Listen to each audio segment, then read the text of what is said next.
Welcome to Basketball Talk Pro. Today I'm sitting outside in Cleveland, Ohio. Beautiful fall day, and with winter coming up, we'll be doing a lot of these inside, so this was a good break to do it outside. I'd like to start out by just mentioning a few things about our show, Basketball Talk Pro. First of all, for those of you who haven't done it already or are not on our list, please take the time to give us your email address and your name. That way, each show you will be alerted by an email, and you need to put these emails on your main page so it isn't going into spam. But this will just let you know what we're going to be talking about and when it's going to be coming on. And the other thing I want to say again, and I've said this before, that please use the comments, ask questions, let me know what you're interested in talking about, having me talk about, and I'll do the best I can to try to clear things up and help you with it. And if I can't do it, I'll try to talk to some people who can help us. And that is another thing I want to mention is I will talk to you a lot about the book. I wrote the book. It's Basketball's Third Element, Improvisation. This isn't about a money thing. I'm not charging anything for this show. And the book is very inexpensive. The book really is written for coaches, trying to help coaches. We never had any idea that it would be financially a gain. But so please take the time. I think you'll find it interesting.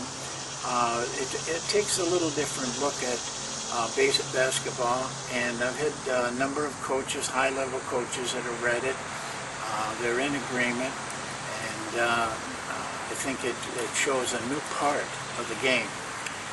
And that's what I want to talk about right in this segment, and how we get to improvisation, which I'm a big believer in. But it's just using the statistics that we talked about last time. It's just very simple. I've done over 100 college and pro games, mostly NBA games, some men, some women in college. And what I've learned is that 70% of the time, 70% of the scores in a game are done in a period of time when there is no structure. Plays only account for about 25% of the total points scored by a team. And you say, where are those points coming from? Well, they're coming from little short spaces. You run a play, it breaks down. You got about 12 seconds, and your players go on your own. They're improvising. You run a fast break, you don't get a shot, you don't set up, you start keeping attacking. That's improvising. And all of those spaces add up to a lot of time. They're small, and so they stay hidden. Coaches don't even recognize them. I'll be honest with you, I didn't for most of my career. And then I started doing film work on games, and I just asked myself, where are all the points coming from? So I went back and re-evaluated them, and it's from those areas of the game.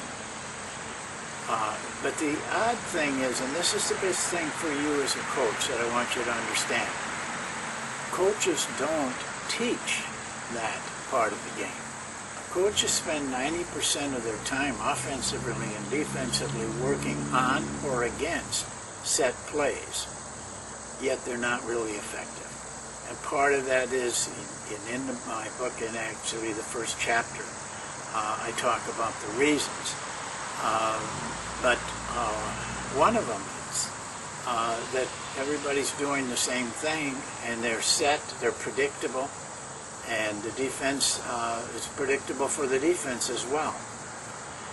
This is a big part of the game, and you got to learn how to coach it. I know that there's former players of mine that are watching these films, and they'll remember that we worked on playing freelance. Now, most coaches don't, but players know how to freelance because that's how they grew up, playing on the playground, playing in pickup games where there was no structure, where they had to make things up. The problem with that is that it's individual. That's individual improvisation. The key to coaching is to turn that into group improvisation. And we're going to talk about those things. I'll get into them in more depth. They are explained very clearly in the book, and a method of training players to do this. So that's it for this time. Again, I wish you the best. I hope that every game is a winner. I hope every game you have the top field goal percentage and you have more defensive rebounds and steals than the other guys. Thank you.